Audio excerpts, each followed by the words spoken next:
கண்ணியத்திற்குரியவர்களே, உலகின் பல மதங்களிலும் பல்வேறு ஆன்மீக போதனைகளிலும் அடிக்கடி திரும்ப திரும்ப சொல்லப்படக்கூடிய கருத்து என்னவென்று சொன்னால், செல்வம் பொருளாதாரம் ஆன்மீகத்துக்கு தடையாகும், பணத்தின் மீதான ஆசை தீமையின் பக்கம் கொண்டு போய் சேர்த்துவிடும், பொருளாதாரம் செல்வம் கடவுளை விட்டு இறைவனை விட்டு மனிதனை தூரமாக்கிவிடும். எனவே பொருளாதாரத்தை விட்டு ஒரு மனிதன் விலகி இருந்தால்தான் அவன் கடவுளுடைய திருப்தியை பெற வேண்டும், பெற முடியும். இதுதான் எல்லா கடவுளை அடிப்படையாக கொண்டு இந்த உலகத்திலே சொல்லப்படக்கூடிய சித்தாந்தங்கள் கொள்கையுடைய முக்கிய அஜெண்டாவாக இருக்கும். ஒரு மனிதன் பணத்தின் மீது ஆசையுடையவனாக இருந்தால் கடவுளுடைய அந்த விருப்பம், கடவுள் மீதான பக்தி அவனிடமிருந்து குறைந்து போய்விடும். அதனால்தான் பல மதங்களிலே சந்நியாசம், துறவரம், உலகத்தை விட்டு ஒதுங்கி வாழ்வது இதெல்லாம் ஆன்மீகத்துடைய ஒரு உச்ச நிலை போல, சிறந்த நிலை போல கருதப்படுகிறது. காடோ செடியோ நாடோ துறவோ கடுந்தோம் புரிவதுதான் சிறந்தது என்பது போல பிற மதங்களிலே சொல்லப்பட்டிருக்கிறது. பணத்தின் மீது ஆசைப்படக்கூடாது, அது கடவுளை விட்டு அவனை பிரித்து விடும். கிறிஸ்தவ மதத்தினுடைய புனித நூலான பைபிள்ல 4 சுவிசேஷங்கள்ல ஒன்றான மத்தேயு 6வது அத்தியாயம் 24வது வசனம் சொல்கிறது, யாரும் 2 ஆண்டவர்களை வழிபட முடியாது, சேவை செய்ய முடியாது, நேசிக்க முடியாது. ஒரே நேரத்தில் மனிதன் கடவுளையும் பணத்தையும் சேவை செய்ய முடியாது, ரெண்டையுமே நேசிக்க முடியாது என்று குறிப்பிடுகிறது. அப்போ கடவுள், ஒரு கடவுள் இறைவனாக இருக்கிறான், இன்னொரு பணம் கடவுளா மாறிடணும். அதனால பணமும் கடவுளா மாறிடுச்சுன்னா உண்மையான கடவுள் விலகி விடுகிறான். அதனால பணத்தை நேசிப்பது கடவுளை விட்டு இவனை தூரமாக்கி விடும் என்று பைபிள் சொல்கிறது. இன்னொரு இடத்திலே பைபிள் சொல்லும் பொழுது, பணத்தின் மீதான ஆசை அனைத்து தீமைகளுக்கும் ஆணிவேராக இருக்கிறது என்று மத்தேயு 6வது அத்தியாயம் 10வது வசனம் சொல்கிறது. அதே மாதிரி லூக்கா 12வது அத்தியாயம் 15வது வசனம் சொல்லும் பொழுது, எச்சரிக்கையா இருங்கள், ஒரு மனிதனின் உயிர் பணத்தின் மீது செல்வத்தின் மீது இல்லை என்று எச்சரிக்கிறது. பணத்துக்கு மேல உங்க உயிர் இருக்கிற மாதிரி நினைச்சிடாதீங்க, அதுல இல்ல, கடவுளை வழிபடுங்க என்று சொல்லி பைபிள் கிறிஸ்தவ மதத்தின் புனித நூல் சொல்கிறது. இந்து மதத்தின் புனித நூலாம் பகவத்கீதை சொல்கிறது, கடமையை மட்டும் செய், பலனை எதிர்பாராத, பணத்துக்கு மேல ஆசைப்படாத, உன்னுடைய காரியத்தை வணக்கத்தை கடவுளுக்கு செய்ய வேண்டிய சேவையை செய், பலன் எல்லாம் எதிர்பார்க்காத, பணத்தை எதிர்பார்க்காத என்று சொல்லி கீதை சொல்கிறது. தமிழ்ல கூட பழமொழி என்ன சொல்றான், பணத்துக்கு பின்னாடி போறவன் அவனுக்கு குணம் எல்லாம் போயிடும் என்று பழமொழிக்கு, பணம் போனா குணம் போகும். ஒருத்த பணத்தை பார்த்தே போயிட்டு இருந்தான்னு சொன்னா அவனிடம் இருக்கக்கூடிய நற்குணங்கள் எல்லாம் போயிடும். அரண் என்பது இன்பம், பொருள் என்பது துன்பம் என்று திருக்குறள் சொல்கிறது. ஒரு அரண் என்பது எது, இன்பம் தான் எதுன்னு சொன்னா அறச்செயல்கள், நல்ல செயல்களை செய்யறது தான் அது இன்பம். பொருளுக்கு பணத்துக்கு பின்னாடி போனீங்கன்னா அது துன்பம் தான் தரும் என்று திருக்குறள் சொல்கிறது. அதே போல சித்தர்களுடைய பாடல்களை பார்த்தோம்னு சொன்னா, பொருளை தேடி போனவன் பொருளாகி போவான் அப்படின்னு. ஒருத்த பொருளுக்காக வேண்டி, பொருளை பணத்துக்காக செல்வத்துக்காக தேடி போனான்னு சொன்னா கடைசியில பொருளுக்கு பின்னாடியே போயிடுவான், அவனுக்கு வேற எதுவுமே அவனுக்கு இருக்காது என்று சொல்லி சித்தர் பாடல்கள் சொல்கிறது. சிவவாக்கியர் சொல்லும் பொழுது, பொருள்தான் பெரிதென்று நினைக்கக்கூடியவன் பொருளுக்கே அடிமையாகி போயிடுவான் என்று சித்தர்களுடைய சிவவாக்கியருடைய பாடல்கள் எல்லாம் சொல்லுது. இப்படி சித்தர்களுடைய மரபு வழி பாடல்கள், தமிழ் வழி பாடல்கள், அதே மாதிரி கிறிஸ்தவ வேத நூல்கள், அதே போல இந்து வேத நூல்கள் எல்லாம் பணம் ஒரு மனிதனை கடவுளை விட்டு தூரமாக்கி விடும், பணத்தை நேசிக்கக்கூடியவன் இறை வழிபாட்டிலிருந்து தூரமாகி விடுவான், இறைவனை பற்றிய நினைப்பை இந்த பணம் அகற்றிவிடும் என்று, பொருளாதார செல்வத்தை பற்றி நேசிக்கக்கூடியது தவறு, அது தீமை, அது உங்களை தவறான பாதையில் கொண்டு போய் சேர்த்து விடும் என்று பணத்தை விட்டு விலகி இருக்க சொல்லுது எல்லா மார்க்கமும் எல்லா மதமும். ஆனா இவை அனைத்திலும் இருந்து இஸ்லாமிய மார்க்கம் முற்றிலும் வேறுபட்ட ஒரு பார்வையை சொல்லுது. பொருளாதாரம் இஸ்லாமிய மார்க்கத்திலே கடவுளுடைய திருப்தியை பெறுவதற்கு அதுவும் ஒரு அடிப்படையான காரணமாக இருக்குது என்று குறிப்பிடுகிறது. மற்ற மதங்கள்லாம் பொருளாதாரத்தை நேசிச்சா கடவுள்கிட்ட விலையிருவீங்கன்னு எச்சரிக்கை பண்ணுது. இஸ்லாத்தினுடைய வணக்க வழிபாடுகள், இஸ்லாத்தினுடைய கடமைகள் பல எடுத்துக்கொண்டோம் என்று சொன்னால் அது அனைத்துமே பொருளாதாரத்துடைய அடிப்படையாக தான் நிறுவப்பட்டிருக்கிறது. பொருளாதாரத்திற்கும் அந்த வணக்க வழிபாடுகளுக்கும் கடமைகளுக்கும் ரொம்ப தொடர்பு இருக்கக்கூடிய வகையில தான் இஸ்லாத்தினுடைய பார்வை இருக்கிறது. இஸ்லாத்தினுடைய முக்கிய கடமைகளே அதுதான் நிறுவப்பட்டிருக்கிறது. இஸ்லாத்தின் முக்கிய 5 கடமைகளில் 2 கடமை எடுத்துக்கொண்டோம் என்று சொன்னால் ஜக்காத் ஒன்று. ஜக்காத்தை பொறுத்தவரைக்கும் ஏழைகளுக்கு 2.5% பணக்காரர்கள் தங்களுடைய செல்வத்திலிருந்து கொடுக்கணும். இது ஜக்காத்து, ஏழைகளுக்கான கொடுக்கக்கூடிய வரி இறைவன் வழித்திருக்கக்கூடிய வரி. அந்த ஏழைகளுக்கு கொடுக்கக்கூடிய தர்மத்தை, அந்த ஜக்காத்தை கொடுக்க வேண்டும் சொன்னா பணம் இருந்தா தானே கொடுக்க முடியும். பணம் இல்லைன்னு சொன்னா அந்த ஜக்காத்தின் கடமையை ஒரு மனிதன் நிறைவேற்ற முடியுமா? ஹஜ்ஜி செய்யறது ஒரு கடமை. ஒவ்வொரு முஸ்லீமும், பணம் படைத்த ஒரு முஸ்லீமும் ஹஜ்ஜி செய்ய வேண்டியது கடமையா இருக்கிறது. பண வசதியாக ஏற்படுத்தி கொண்டான்னு சொன்னா ஹஜ்ஜுக்கு போய் அங்க போய் தரிசித்து வர வேண்டியது கடமையா இருக்கிறது. அப்ப அந்த கடமையை, ஹஜ்ஜி கடமையை நிறைவேற்றணும்னு சொன்னா பெரும் பொருளாதாரம் இன்னைக்கு தேவைப்படுகிறது. மெக்கால வாழக்கூடிய மக்களுக்கு வேணா பொருளாதாரம் கம்மியா தேவைப்படலாம். ஆனா வெளிநாடுகள், வெளி ஊர்கள் இருந்து போகக்கூடியவர்களுக்கு இன்னைக்கு பெரும் பொருளாதாரம் இருந்தாதான் ஒரு ஹஜ்ஜை நிறைவேற்ற முடிகிறது, ஒரு உம்ரா என்கிற கடமையை நிறைவேற்ற முடிகிறது. விசா எடுக்கணும், பாஸ்போர்ட் எடுக்கணும், அதுக்கான ஏற்பாடுகளை செய்யணும் என்று சொல்லி சாதாரண பாமர மக்கள் இந்த கடமையை நிறைவேற்ற முடியாத நிலைமை இருக்குது. அப்ப இந்த கடமையை நிறைவேற்ற வேண்டும் என்று சொன்னால் கூட பொருளாதாரம் அடிப்படையா இருக்கு. பொருளாதாரம் இல்லைன்னு சொன்னா முக்கிய கடமையான இந்த ரெண்டு கடமையை கூட நம்ம நிறைவேற்ற முடியாது. இப்ப இஸ்லாமிய மார்க்கம் ஒரு முக்கிய கடமைகளை கூட பொருளாதாரத்தோடு தொடர்புடையதா அமைத்திருக்கிறது. கடமை மட்டும் இல்ல, பல பொறுப்புகளை இஸ்லாமிய மார்க்கம் முஸ்லீம் மீது சுமத்துகிறது. பல்வேறு வகையான பொறுப்புகளை சுமத்துகிறது. இந்த பொறுப்புகளை எடுத்துக்கொண்டோம் சொன்னா அந்த பொறுப்புகள் கூட பணத்தோடு தொடர்புடையதாக இருக்குது.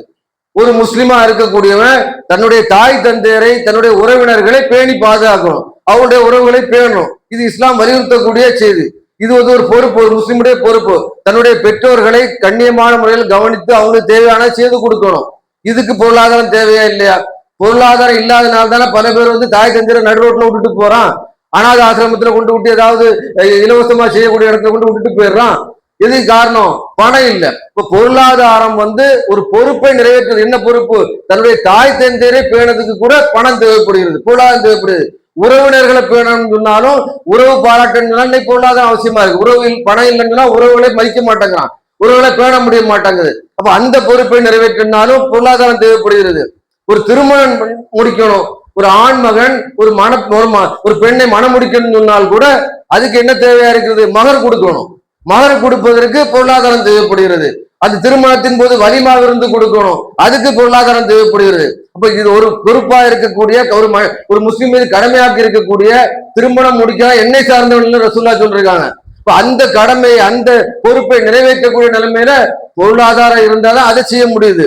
குழந்தை பிறக்குது, அந்த குழந்தை பிறந்தா, ஆண் குழந்தை பிறந்தா 2 ஆடு அக்கிக்கா கொடுக்கணும், பெண் குழந்தை பிறந்தா 1 ஆடு அக்கிக்கா கொடுக்கணும். அதுக்கு என்ன தேவைப்படுகிறது? பொருளாதாரம் தேவைப்படுகிறது. அந்த குழந்தை வளருது, அதை வளரக்கூடிய அந்த குழந்தைக்கு தேவையானது எல்லாத்தையும் ஒரு தந்தை செய்து கொடுக்கணும், பெற்றோர்கள் செய்து கொடுக்கணும். இந்த பிள்ளைகளை வளர்த்து நல்ல முறையில் ஆளாக்கணும். அவங்களை பிச்சைக்கார மாதிரி வளர்த்தக்கூடாது. அவங்களுக்கு தேவையானது செய்து கொடுக்கணும். ஆடைகள், உணவு, உடை அனைத்தையும் செய்து கொடுக்கணும். மனைவிக்கு செய்து கொடுக்கணும். அனைத்துக்குமே எது தேவைப்படுகிறது? பொருளாதாரம் தேவைப்படுகிறது. அதே போன்று இபாதத்துகள் இருக்கிறது. சில இபாதத்துகளை எடுத்துக்கொண்டால் கூட அதுவும் பொருளாதாரத்தை அடிப்படையாக வச்சுதான் இருக்குது. நோன்பு பெருநாள் வருது, நோன்பு பெருநாள் அன்னைக்கு நோன்பு பெருநாள் தர்மம்னு ஒண்ணு கொடுக்குறோம். சித்ரா என்று சொல்லக்கூடிய ஒரு தர்மத்தை கொடுக்குறோம், ஏழைகளுக்கு கொடுக்க வேண்டிய தர்மம். அதுக்கு என்ன பொருளாதாரம் இல்லைன்னா செய்ய முடியுமா? அதுக்கும் பொருளாதாரம் தேவைப்படுகிறது. ஹஜ்ஜி பெருநாள் வருது, ஹஜ்ஜி பெருநாளுக்கு பணம் படைத்தவர்கள் குர்பானி கொடுக்கணும். அந்த குர்பானி கொடுப்பதற்கு என்ன தேவை இருக்கிறது? பொருளாதாரம் இல்லாம ஆடையோ மாடையோ வாங்கி குர்பானி கொடுக்க முடியுமா? கொடுக்க முடியாது. அப்ப அதுக்கும் பொருளாதாரம் தேவைப்படுது. அப்ப இஸ்லாமிய மார்க்கத்தினுடைய பல்வேறு வணக்க வழிபாடுகள், கடமைகள், பொறுப்புகள் அனைத்துமே எதை அடிப்படையாக வைத்து நிறுவப்பட்டிருக்குன்னு சொன்னா பொருளாதாரத்தை அடிப்படையாக வைத்து நிறுத்தப்பட்டிருக்கிறது. மற்ற மதங்களை மாதிரி, மற்ற கொள்கைகளை மாதிரி, மற்ற ஆன்மீக சித்தாந்தங்களை மாதிரி பொருளாதாரத்தை ஒதுக்கிருங்க, பொருளாதாரத்தை நேசிச்சா அது உங்களுடைய கடவுள்கிட்ட உங்களை பிரித்து விடும், கடவுளை விட்டு தூரமாக்கி விடும், இறை நினைவை விட்டு அகற்றி விடும். ஆன்மீகத்துக்கு பொருளாதார தடை என்ற அந்த சிந்தனை, அந்த சித்தாந்தம், அந்த கொள்கை கோட்பாடு இஸ்லாமிய மார்க்கம் அடியோடு துணை தெரியுது. பொருளாதாரத்தை நீ சேகரி, பொருளாதாரத்தை தேடு, பணத்துக்காக வேண்டி உழைத்து சம்பாதி. அந்த பொருளாதாரம் உனக்கு இந்த மார்க்கத்தில் நிறைய நன்மைகளை பெற்று தரக்கூடிய காரியமா இருக்கு. பொருளாதாரத்தை தேடுவதற்கு வலியுறுத்துகிறது. மற்ற மதங்களை மாதிரி பொருளாதாரத்தை விட்டுட்டு ஓடிரு, பொருளாதாரம் வேண்டாம், சன்னியாசியா போயிரு, துறவரம் போயிரு, பணத்துக்கு ஆசைப்படாத, கடவுள் ஒண்ணு நேசிக்க மாட்டார் என்று இஸ்லாம் சொல்லாமல் இஸ்லாம் பணத்தை தேடுன்னு சொல்லு, பொருளாதாரத்தை தேடு. பொருளாதாரத்தை தேடினால்தான் அது உனக்கு நாளை மறுமையிலும் சரி இந்த உலகத்திலும் சரி நிறைய நன்மைகளை பெற்று தரக்கூடிய காரியமாக இருக்கிறது என்று சொல்லி பொருளாதாரம் அவசியமற்றது என்று சொல்லாமல் பொருளாதாரம் உனக்கு அவசியமானது என்று இஸ்லாம் வலியுறுத்துகிறது.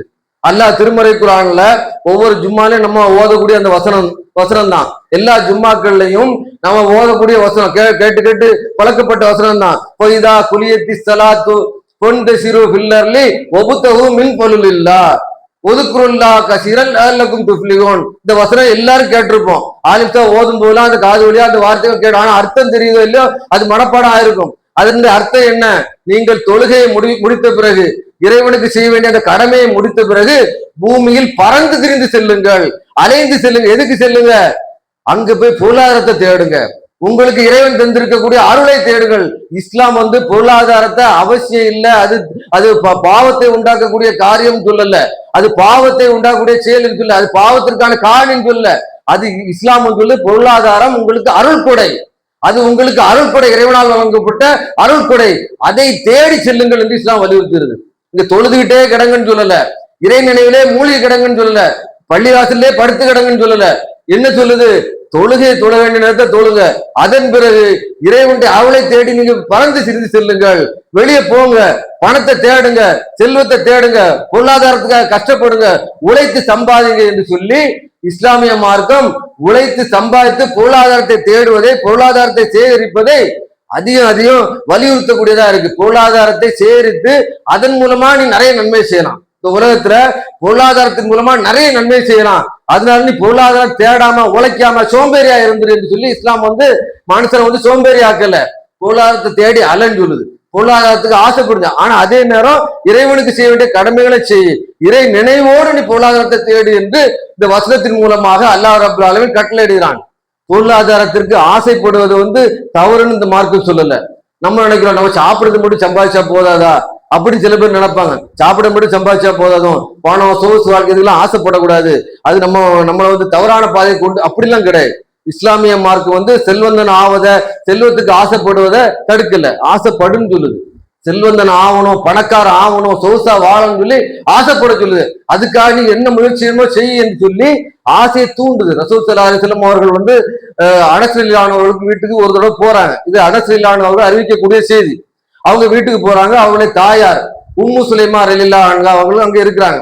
ரசூல்லா வந்த உடனே அவங்க என்ன பண்றாங்க, ரசூல்லாவுக்கு உணவு ஏதாவது பரிமாறும் என்று சொல்லி வீட்டுல இருந்த பேரிச்சம்பழத்தையும் தண்ணீரும் அதோடு சேர்த்து கொஞ்சம் நெய்யை எடுத்து ரசூல்லாவுக்கு முன்னாடி வைக்கிறாங்க.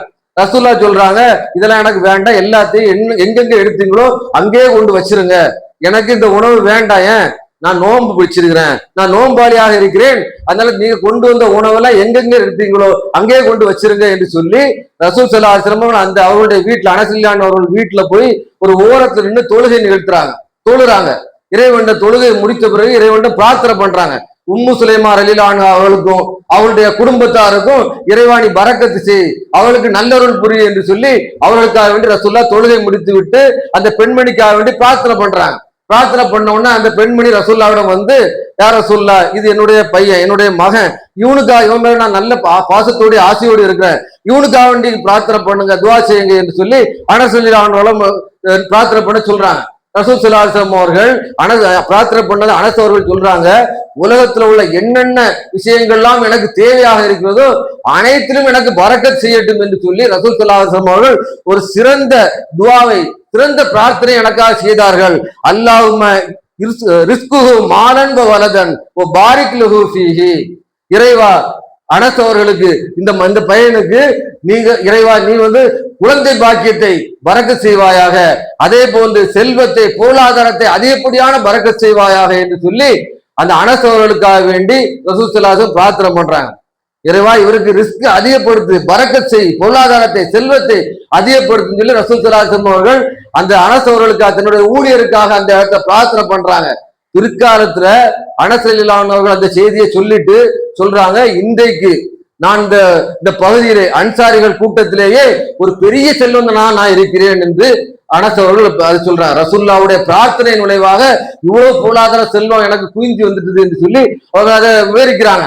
அப்ப ரசூல் ஸல்லல்லாஹு அலைஹி வஸல்லம் அவர்கள் செல்வந்தர் ஆவதை, பொருளாதாரத்தை திரட்டுவதை, பணக்காரர்கள் ஆவதை சரியில்லை, இது தேவையில்லாத விஷயம், உனக்கு தேவையானது மட்டும் சம்பாதி, மற்றபடி அல்லாவுக்கு செய்ய வேண்டிய காரியத்தை செய் என்று ஒரு லிமிட்டோடு மனுஷனை நிப்பாட்டல்ல. முஸ்லிம்கள் அப்படி இருக்குன்னு சொல்லல. பொருளாதாரத்தை ஆசைப்படு, செல்வந்தன ஆகு, நல்ல வாழ்க்கை வாழு, சிறப்பான வாழ்க்கை வாழு என்று சொல்லி ரசூலுல்லாஹ் இறைவன் பிரார்த்தனை செய்வதற்கு கூட அவங்க உதவி செய்கிறார்கள் சொன்னால், பொருளாதாரத்தை திரட்டுவது, செல்வத்துக்கு ஆசைப்படுவது தவறானது கிடையாது இந்த மார்க்கத்தை பொறுத்த வரைக்கும். இது அருள் கொடை, அல்லாஹ்விடம் கேட்க வேண்டிய நமக்கு கடமை. ரசூலுல்லாஹ் அவங்களே கேட்கதான் செய்திருக்காங்க. சில பேர் சொல்லுவாங்க, நபிகள் நாயகம் ஸல்லல்லாஹு அலைஹி வஸல்லம் அவர்கள் நான் ஏழையா பிறந்துட்டேன், நான் ஏழையா மரணிக்கச்சின்னு சொல்லி பிரார்த்தனை பண்ணதா சில பேர் சொல்லுவாங்க. அதனாலதான் ரசூலுல்லாஹ் ஏழையா இருந்தாங்க. ரசூலுல்லாஹ் விருப்பத்தின்பால் அவங்க சில கஷ்டங்களை அனுபவித்தாங்க. ஆனா ஏழையாவே சாகவே அப்படின்னு சொன்னதுக்கான எந்த ஆதாரம் கிடையாது. ரசூலுல்லாஹ் தங்களுக்கு தன்னிறைவான பொருளாதாரத்தை தா என்று இறைவனை பார்த்துதான் நம்ம செய்தியை பார்க்க முடியுது. அல்லாஹும்ம இன்னி அஸ்ஸலுக்கல் ஹுதா ஒத்துக்க ஒல் ஹஃபாஃப ஒல் கினா. முஸ்லிம்ல பதிவு செய்யப்பட்ட செய்தி. இறைவா, எனக்கு நல்வழியையும் இறையச்சத்தையும் சுய கட்டுப்பாடையும் பொருளாதாரத்தில் தன்னிறைவை எனக்கு தா என்று ரசூல் ஸல்லல்லாஹு அலைஹி பிரார்த்தனை பண்ணுகிறான். எனக்கு பொருளாதாரத்தை தன்னிறைவை தா, நான் பொருளாதாரம் இல்லாம கஷ்டப்பட்டு அடுத்தவங்க கையெழுந்த நிலைமைக்கு என்ன ஆக்கிறாதே என்று சொல்லி ரசூலுல்லாஹ் பிரார்த்தனை பண்ணிருக்கிறாங்க. இப்போ பொருளாதாரத்தை கேட்பதை, பொருளாதாரக்காக வேண்டுவதை ரசூல் ஸல்லல்லாஹு அலைஹி வஸல்லம் தடுக்கல. அது கேட்கறது நமக்கு தேவையான செயல் தான். பொருளாதார ஆசைப்படு என்று ரசூலுல்லாஹ் ஆர்வம் ஊட்டிருக்கிறார்கள். ஏன் என்று சொன்னால், செல்வத்தோடு இருப்பது, செல்வந்தரா இருப்பது ஒரு சிறந்த தன்மை என்று அல்லாஹ்வே குர்ஆன்ல சொல்லி காட்டுகிறான். செல்வந்தரா இருப்பது சாதாரண விஷயம் கிடையாது, அது ஒரு சிறந்த செயல். ஏன்னு சொன்னா, பணம் இல்லாதவன், பொருளாதாரம் இல்லாதவன் செய்ய முடியாத காரியத்தை ஒரு செல்வந்தனாக பணக்காரனாக இருக்க கூட செய்ய முடியும். அல்லாஹ் அதனாலதான் சொல்றான், ரெண்டு பேரும் சமநிலை நினைச்சான்னு சொல்றான். பொருளாதாரம் வச்சிருக்கிறவனும் செல்வந்தனும் செல்வந்தம் இல்லாதவனும் சமம் கிடையாது. அல்லாஹ் குர்ஆன்ல சொல்லி காட்டுகிறான். அப்தன் மம்லூக்கனும் ஒமன் ரசத்னாகு மின்னா ரிஸ்கன். ரிஸ்கை வச்சிருக்க கூடியவன், நான் வழங்கி ரிஸ்கையும் செல்வத்தையும் வச்சிருக்கவனும் கல் எத்தவோன், அவர்கள் சமமாக மாட்டார்கள் அல்லாஹ் சொல்றான். செல்வந்தனும் செல்வம் இல்லாதவன், ஒரு அடிமையும் ஒண்ணு இல்லாதவனும் சமம் கிடையாது. ஏன் சமம் கிடையாது? அவன் பொருளாதாரம் வச்சிருக்கனால உயர்ந்த நிலை கிடையாது. பணத்தை செல்வத்தை குவிச்சு வச்சு சோசா வாழ்ந்து கெத்தா இருக்கிறனால அவன் உயர்ந்தவன் கிடையாது. ஏன் அவன் உயர்ந்தவனா ஆகிறான்னு சொன்னா, ஏன் ஒண்ணு இல்லாதவனை விட உயர்ந்தவனா சிறந்தவனா ஆகிறான் என்று சொன்னால், அவன் தனக்கு வழங்கப்பட்டதில் இருந்து ரகசியமாகவும் வெளிப்படையாகவும் தர்மம் செய்கிறான் அல்லாஹ் சொல்றான்.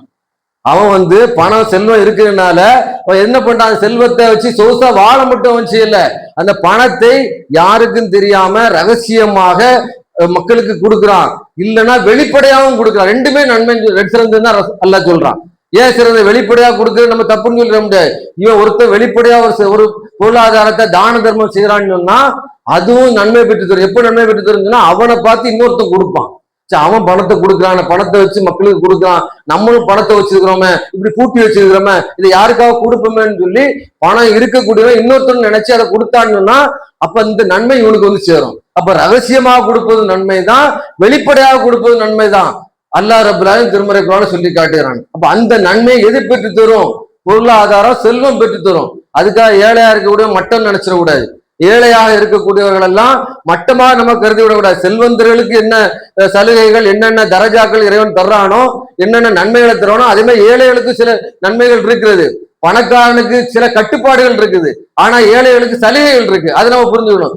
ஏழையா நம்ம எவ்வளவுதான் கஷ்டப்படுறோம், நம்ம எவ்வளவுதான் உழைக்கிறோம், நம்மளால பணக்கார ஆக முடியல, அப்ப நம்ம அல்லாவுடைய பார்வையில நம்ம மட்டமானவர்களா இழிவானவர்களா, அல்லா நமக்கு ஒண்ணும் தரமாட்டான் அப்படி நம்ம நினைச்சிடக்கூடாது. அல்லாவுடைய பார்வையில இழிவான நினைச்சிடக்கூடாது. அல்லாவுடைய பார்வையில ஏழைகளுக்கு நிறைய சலுகைகளை தந்திருக்கிறான். ஏன்? பணக்காரன் பணம் இருக்கனால செய்ய வேண்டிய கடமை நிறைய கொடுத்துருக்கிறான். ஏழைக்கு அந்த கடமை இருக்காது. ஏன்? இவன்கிட்ட பணம் கிடையாது. அதனாலதான் ரசூல் ஸல்லல்லாஹு அலைஹி வஸல்லம் சொல்கிறார்கள், மறுமை நாள்ல நான் சொர்க்கத்தை எட்டி பார்த்தேன், அங்க நிறைய ஏழைகள் தான் இருந்தாங்க. சொர்க்கத்துல ஏழைகள் தான் அதிகமா இருந்தாங்க ரசூலுல்லாஹ் பார்க்கும்போது. நரகத்தை பார்த்தேன், அங்க நிறைய பணக்காரர்களும் பெண்களும் தான் இருந்தாங்கன்னு ரசூலுல்லாஹ் சொல்றாங்க. ஏன்னு சொன்னா, பெண்கள் புருஷனுக்கு துரோகம் செய்வார்கள், அவர்களுக்கு எதிராக ஏதாவது நடந்து விடுவார்கள். அதே மாதிரி பணக்காரர்கள் கொடுத்த பணத்தை வைத்து நல்ல முறையில் செலவு செய்ய மாட்டார்கள். அதனால அவங்கதான் நரகத்துல இருப்பாங்கன்னு ரசூலுல்லாஹ் சொல்றாங்க. இப்ப அந்த நிலைக்கு போகக்கூடிய காரணம் என்ன? உங்களுக்கு பணம் இருக்கும், இவ்வளவு அவங்களுக்கு சலுகைகள் தந்த பிறகு கூட, இவ்வளவு வழிகாட்டுதல் கிடைச்ச பிறகு கூட அவங்க என்ன பண்ணுவாங்க, அந்த பணத்தை செலவு பண்ண மாட்டாங்க. அதனால என்ன, மறுமையில இந்த நிலைமைக்கு போயிடுவார்கள் சொல்லி பொருளாதாரத்தை வைத்து சரியா முறையில் பயன்படுத்தலன்னு சொன்னா அவருடைய நிலை நாளை மறுமையில என்ன நிலை என்று அல்லாஹ் கொடுப்பதாக ரசூல் ஸல்லல்லாஹு அலைஹி வஸல்லம் நம்ம விளக்குகிறார்கள். அப்ப 7,000 பேர் மற்ற நினைச்சிடும். ஆனா பணக்காரர்களாக பொருளாதாரத்தை பெற்றவர்களாக செல்வந்தராக இருந்தா அவங்க நிறைய தரஜாக்களை நிறைய நன்மைகளை மறுமையில் பெறுவதற்கு வாய்ப்பு இருக்கிறது. ரசூல் ஸல்லல்லாஹு அலைஹி வஸல்லம் அவர்களிடம் வந்து ஏழை சஹாபாக்கள் வந்து கேட்கிறாங்க, யார ரசூலுல்லாஹ், நாங்க பொருளாதாரத்துல பின்தங்கி இருக்கிறோம், எங்க கூட பணத்துல மிகுதியானவங்க சஹாபாக்கள் இருக்கிறாங்க, அவங்களும் நாங்களும் வணக்க வழிபாடுகள் ஒரே அளவுதான் செய்யறோம், நாங்களும் தொழுறோம் அவங்களும் தொழுறாங்க, நாங்களும் நோன்பு வைக்கிறோம் அவங்களும் நோன்பு வைக்கிறாங்க, ரெண்டுலயும் சமமாயிடுறாங்க. ஆனா இபாதத்துகள் அனைத்திலும் எங்களுக்கு கூட சமமா வர்றவங்க பொருளாதாரத்தை வைத்து செய்யக்கூடிய தான தர்மங்களை அதிகமாக செய்து எங்களை விட அதிக நன்மையை சம்பாதிச்சிடுறாங்க, எங்களால முடியல, இதுக்கு ஏதாவது வழி உண்டா என்று ரசூல்லாட்ட கேட்கிறாங்க. இப்ப ரசூல்லா அந்த ஏழை சஹாபாக்களை சொல்றாங்க, அவங்க பணத்தை வைத்து அடையக்கூடிய நன்மையை நீங்க ஒரு திக்ரை வச்சு அடையலாம், அதை நீங்க கரெக்டா செய்யுங்க என்று சொல்லி ஒவ்வொரு தொழுகைக்கு பிறகும் சுப்ஹானல்லாஹ் 33 தடவை, அல்ஹம்துலில்லாஹ் 33 தடவை, அல்லாஹு அக்பர் 33 தடவை சொல்லுங்க. அப்ப இப்படி நீங்கள் தொடர்ச்சியா செய்து வந்தீர்கள் என்று சொன்னால் நீங்கள் பணத்தின் மூலமா அவர்கள் அடையக்கூடிய நன்மையை நீங்க அடைந்து விடலாம் என்று சஹாபாக்கள் ஏழை சஹாபாக்கள் சொல்ல அறிவுரை சொல்றாங்க. போனது அந்த ஏழை சஹாபாக்கள் அவங்க செய்யறாங்க. இதை கேள்விப்பட்ட பணக்கார சஹாபாக்கள் அவங்களும் இதை செய்ய ஆரம்பிச்சிடறாங்க. இப்ப பழையபடி பணக்கார சஹாபாக்கள் ஏழை சஹாபாக்களோட உயர்ந்த நிலைக்கு போயிடுறாங்க, நிறைய நன்மைகளை செய்ய ஆரம்பிச்சிடறாங்க.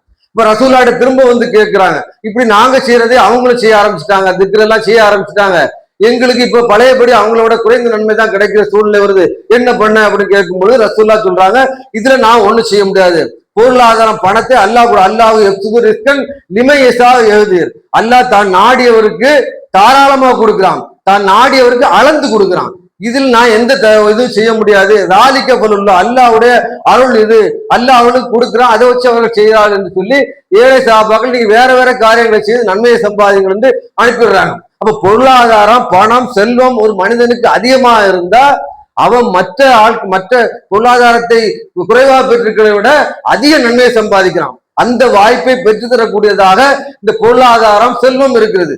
அது மட்டும் நாளை மறுமை நாள்ல கியாமத் நாள் விசாரணை தீர்ப்பு நாள் எல்லாரையும் நிக்க விட்டு அல்லாஹ் விசாரிப்பான். அந்த சூடு வெயில் சூரியனை பக்கத்துல நிப்பாட்டக்கூடிய நிலைமையில மனிதர் எங்கடா ஒதுங்கலாமா என்று நிழல் தேடக்கூடிய அந்த நிலைமையில அல்லாஹ் ரப்பல் ஆலமீன் 7 சாராருக்கு தன்னுடைய அரசு தன்னுடைய தன் உட்காரக்கூடிய அந்த இருக்கையுடைய நிழலை 7 சாராருக்கு வழங்குவானாம்.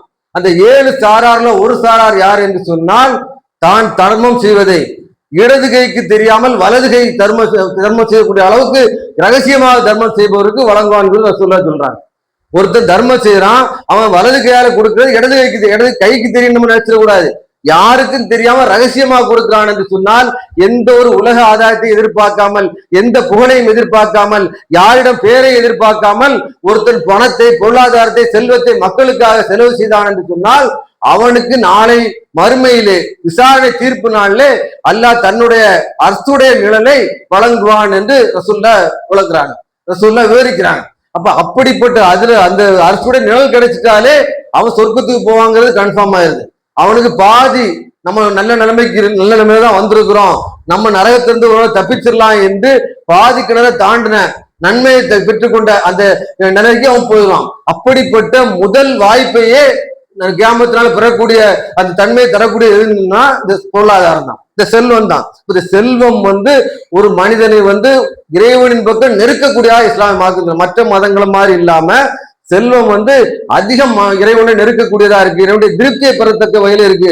அதனால செல்வத்தை தேடுங்க, பொருளாதாரத்தை தேடுங்க, பொருளாதாரத்தை தேடாம சோம்பேறியா இருந்துடாதீங்க, பொருளாதாரத்தை தேடி சேர்த்து வைத்து அதை தன்னுடைய வாரிசு கொடுங்க என்று இஸ்லாம் சொல்லிருக்கு.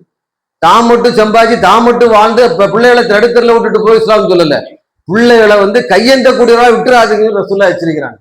ரசூல் ஸல்லல்லாஹு அலைஹி வஸல்லம் அவர்கள் ஒரு சஹாபி வீட்டுக்கு போறாங்க, சஅத் பின் அபி வக்காஸ் அவங்க வீட்டுக்கு மரண அந்த கடைசி நேரத்துல கடைசி ஹஜ்ஜி முன்காலத்துல அவர்கிட்ட அவர் மரண சாசனம் சொல்றாரு, நான் செல்வந்தனா இருக்கிறேன், எனக்கு ஒரே ஒரு மகன் இருக்கிறா, ஒரே ஒரு பெண் இருக்கிறா, அந்த பெண்ணுக்கு என்னுடைய சொத்துல அவர் பெரிய செல்வந்தர், அதாவது என்னுடைய சொத்துல 3 பங்கா வச்சு அதுல ஒரு பங்க என்னுடைய மகளுக்கு கொடுக்கலான் இருக்கேன், மீதி 2 பங்க பாவப்பட்ட ஏழைகளுக்கு தானமா கொடுக்குற தர்மமா கொடுக்கலான் இருக்கிறேன் அப்படின்னு ரசூலுல்லாஹ் சொல்றாரு. சொன்ன உடனே ரசூலுல்லாஹ் சொல்றாங்க, அப்படிலாம் செய்யாத, அது சரியில்லைன்னு சொல்றாங்க. ஒண்ணு அவர் சொல்றாரு, அப்ப பாதி பங்கா வச்சு பாதியை என் மகளுக்கு கொடுக்குறேன், பாதியை ஏழைகளுக்கு பாவப்பட்டவங்களுக்கு தர்மம் பண்ணிடுறேன். அப்போ ரசூலுல்லாஹ் சொல்றாங்க, இதுவும் சரி கிடையாது, அப்ப நீங்க என்ன பண்ணுங்க? அப்ப சொல்றாரு, இப்ப 2 பங்கு வந்து என் மகனுக்கு கொடுக்குறேன், 1 பங்கு ஏழைகளுக்கு கொடுக்குறேன்னு சொன்னா, இது பண்ணு, இதுதான் சரியானது. உங்களுடைய பிள்ளைகளை கையேந்தக்கூடியவர்களாக, தன்னிறைவு இல்லாதவர்களா, பொருளாதார தன்னிறைவு இல்லாதவர்களா விட்டு விட்டு நீங்க மரணித்து விடாதுன்னு சொல்லி அந்த நேரத்தை சொல்ல எச்சரிக்கிறாங்க. நம்ம பிள்ளைங்களை வந்து எப்படி விட்டுட்டு போகணும்? செல்வ செழிப்பு மிக்கவர்களா விட்டுட்டு போகணும். கையெழுத்தக்கூடியவர்களா விட்டுறக்கூடாது. கடன் சுமையை அவங்க மேல சுமத்திட்டு போக கூட விட்டுறக்கூடாது. சில பேரை பார்த்தோம்னா ஏற்பட்ட கடனை வாங்கிட்டு கடைசியில் அவர் இறந்த பிறகு புள்ள இருந்து அவ்வளவு கடனை திருத்தக்கூடியவனா இருப்பான். ஏன்டா இவருக்கு பிள்ளையா போகுதுங்கிற நொந்து நொந்து அவன் வாழ்வான். இப்படிப்பட்ட நிலைமைக்கு சில பேர் விட்டுட்டு போயிடுவாங்க. அப்படிப்பட்ட நிலைமைக்கு விட்டுட்டு போயிடக்கூடாது. அது நாளை மறுமையில நமக்கு பெரிய பாரதூரமான விளைவை ஏற்படுத்திடும். நாம மரணிக்கும் பொழுது நம்ம பிள்ளைகளை நல்ல நிலைமைக்கு விட்டுட்டு போயிடணும். ஒரு தௌஹீத் அமைப்பினுடைய தலைவர் சொன்னாரு, பிள்ளைகளுக்கு நிறைய சேர்த்து வச்சுட்டு போயிடக்கூடாது, அவங்க சோம்பேறியா போயிடுவாங்க, அதனால நீங்க வந்து மக்களுக்கு கொடுங்க, ஜமாத்துக்கு கொடுங்க அப்படிங்கிற மாதிரி சொன்னதா ஒரு தகவல்லாம் ஒரு டைம்ல போச்சுது. ஆனா அவருடைய நிலையை பார்த்தீங்கன்னா அவர் பெரும் மாட மாளிகை, வீடு, சொத்து, அவருடைய பிள்ளை நல்ல நிலைமையை வச்சுட்டு போனாரு. மக்கள்கிட்ட தொண்டர்கள்ட்ட அப்படி சொன்னதாட்டும் ஒரு தகவல் பிறகு அந்த மாதிரி மார்க் எந்த காலத்தை சொல்ல, பிள்ளைகளுக்கு கொடுத்துட்டு போங்கன்னு சொல்லு, பிள்ளைகளுக்கு சொத்துக்களை சேர்த்து வச்சுட்டு போகுது. அந்த சொத்துக்களை சேர்த்து வைக்கும் பொழுது, சொத்துக்களை பராமரிக்கும் பொழுது ஒருத்தர் அபகரிக்க வந்தான்னா அதுக்கு எதிராக நீ போராடி மரணித்தால் அது சஹீதுன்னு சொல்லுது இஸ்லாமிய மார்க்கம். உன்னுடைய சொத்தை பாதுகாக்க மண் குத்தில தூண மாளிகை ஒகுவ சஹீது. உன்னுடைய சொத்தை, உன்னுடைய உடைமையை, உன்னுடைய பொருளாதாரத்தை நீ பாதுகாக்க எதிர்த்து போராடுற, அதுல உன்னை கொண்டுட்டான், நீ சஹீதுன்னு இஸ்லாமிய மார்க்கம் சொல்லுது. உன்னுடைய சொத்தை விட்டு கொடுத்துறான்னு இஸ்லாமிய மார்க்கம் சொல்லுது. ஒரு மனிதர் கேட்கிறார் சொல்லாட்ட, யார சொல்லா என்னுடைய பொருளாதாரத்தை அபகரிக்க ஒருத்தன் வர்றான், நான் அவனை என்ன செய்யணும்னு கேட்கிறாங்க. ரசூல்லா சொல்றாங்க, அவனுக்கு எதிர்த்து போராடுங்க. அவன் என்ன கொல்ல வர்றான், நான் அவனை எதிர்த்து கொல்லதுக்கு போறேன். இப்ப அவன் என்ன கொண்டுட்டான், நான் என்ன ஆவேன், நீங்க சஹீத் ஆயிருவீங்க. அவனை நான் கொண்டுட்டேன், அப்ப எனக்கு என்ன கிடைக்கும் அப்படின்னு கேட்கும் பொழுது அவன் நரகத்துக்கு போவான்னு ரசூல்லா சொன்னாங்க. நீங்க நரகத்துக்கு போகல, அவனை கொலை செய்தால் கூட உங்களுடைய சொத்தை பாதுகாக்க தான் நீங்க அவனை கொலை செய்திருக்கிறீங்க, அவன் தான் நரகத்துக்கு போவான் என்று சொல்லி, சொத்தை பாதுகாப்பதற்கு, நம்முடைய உடைமையை, பொருளாதாரத்தை பாதுகாப்பது வந்து அது ஒரு சிறந்த செயலா இஸ்லாமிய மார்க்கம் வலியுறுத்துகிறது. அதில் நீ மரணித்தால் நீ உயிர் தியாகி அந்தஸ்தை பெறுவாய் என்று ரசூல்லா நமக்கு சொல்றாங்க. அப்படிப்பட்ட நிலையாக இஸ்லாமிய மார்க்கம் செல்வத்தை சேகரிப்பதை, செல்வத்தை பாதுகாப்பதை, பொருளாதாரத்திற்காக உழைப்பதை ஒரு சிறந்த காரியமாக சொல்கிறது. ஏன் என்று சொன்னால் அது உனக்கு மறுமையிலே இறைவனுடன் திருப்தியை பெற்றுத் தரக்கூடியதாக, அதிகமான கூலிகளை, தரஜாக்களை, நமக்கு தகுதிகளை பெற்றுத்தரக்கூடிய காரியமாக இருக்கிறது என்று நமக்கு விளக்குகிறது. அதனால பொருளாதாரம் வேண்டாம், நம்ம சன்னியாசியா போயிடுவோம், நம்ம கஷ்டத்தோடு வாழணும் இப்படின்னு யாரும் எந்த காலத்துல ஒரு முஸ்லிமா கூட நினைக்க கூடாது. பொருளாதாரத்துல தேடணும், பொருளாதாரத்துல உழைக்கணும், பொருளாதாரத்துல சிறந்த வாழறதுக்கு ஆசைப்படும், இறைவனை பிரார்த்திக்கணும். அதன் மூலமாக இறைவன் நமக்கு பொருளாதாரத்தை, செல்வத்தை தந்து நம்மை செல்வந்தராக நல்ல நிலைமைக்கு ஆக்குவானாக என்று கூறி இந்த உரை நிறைவு செய்கிறேன். வாஹித் தவானா அனில் அஸ்ஸலாமு அலைக்கும்.